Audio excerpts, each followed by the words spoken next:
لله رب العالمين والصلاة والسلام على رسوله الكريم أما بعد عن أبي هريرة رضي الله عنه عن النبي صلى الله عليه وسلم قال ما اجتمع قوم في بيت من بيوت الله يتلون كتاب الله ويتدارسونه فيما بينهم إلا نزلت عليهم السكينة وغشيتهم الرحمة وحفتهم الملائكة وذكرهم اللہ فی من عندہ رواہ مسلم۔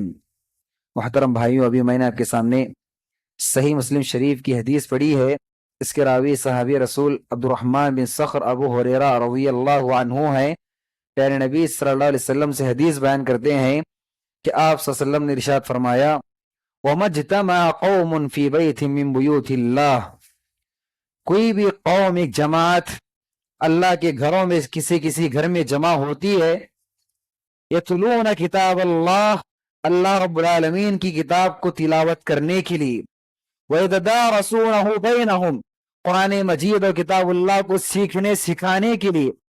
ایسے لوگ جب اللہ کے گھر میں جمع ہو کر نیک کام انجام دیتے ہیں، الا نزلت علیہم السکینہ، ایسے لوگوں پر اللہ رب العالمین کی جانب سے سکینت نازل ہوتی ہے، وغشیتہم الرحمہ، اللہ رب العالمین کی رحمت انہیں ڈھانپ لیتی ہے، وحفتہم الملائکہ، فرشتوں نے ڈھانپ لیتے ہیں، وذکرہم اللہ فی من عندہ، اللہ رب العالمین ایسے نیک بندوں کا ذکر ان لوگوں کے ان کے پاس کرتا ہے جو اس کے پاس ہے، یعنی فرشتوں کے پاس اللہ رب العالمین نیک لوگوں کا ذکر کرتا ہے۔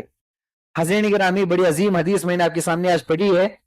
اس حدیث میں بہت ساری باتیں ہیں جو ہمیں سیکھنے کی ہیں اور معلوم کرنے کی ہیں۔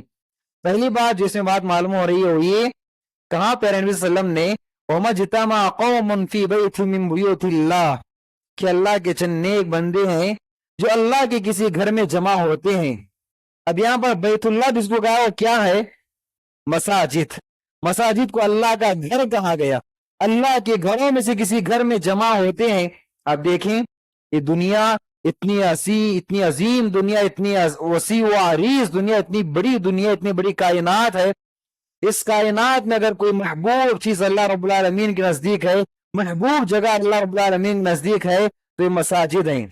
احب البلاد الی اللہ مساجدها، اس دنیا کی سب سے پسندیدہ چیز اللہ رب العالمین کے نزدیک، پسندیدہ مقام، پسندیدہ جگہ یہ مساجد ہیں۔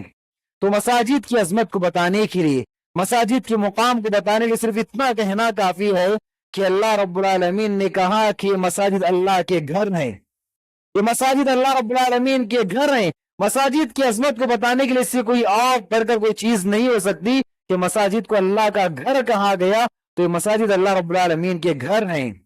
جو اللہ کے نیک بندے ہیں یہاں پر جمع ہوتے ہیں۔ کیوں جمع ہو رہے ہیں؟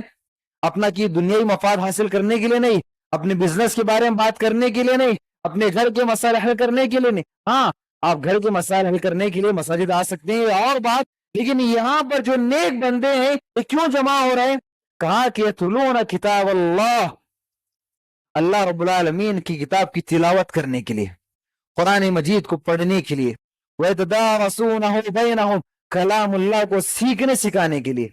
وہ کسی اور مقصد سے نہیں آ رہے ہیں، کسی اور مقصد سے اللہ رب العالمین کے گھر میں نہیں جمع ہو رہے ہیں۔ ان کے جمع ہونے کا مقصد یہ ہے کہ قرآن مجید کی تلاوت کی جائے، قرآن مجید کو سیکھا جائے، قرآن مجید کو پڑھا جائے۔ دیکھیں آپ کیوں جمع ہو رہے ہیں لوگ؟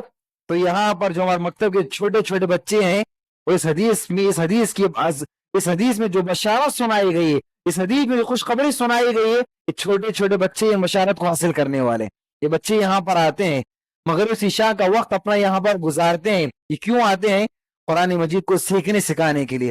وہ بچے جن کی زبان سے ابھی صحیح طور پر الفاظ نہیں نکلتے، ان کی لڑکھڑاتی ہوئی زبان، ان کی زبان سے صحیح طور پر ان کا نام نہیں آتا، ایسے بچے، چھوٹے موٹے بچے، ننھے منھے بچے یہاں پر آتے ہیں قرآن مجید کو سیکھنے کے لیے۔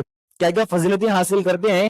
پیارے نبی فرماتے ہیں پہلی فضیلت، نزلت علیہم السکینہ، یہ لوگ ہیں جن پر اللہ رب العالمین کی جانب سے سکینت نازل ہوتی ہے، سکون نازل ہوتا ہے۔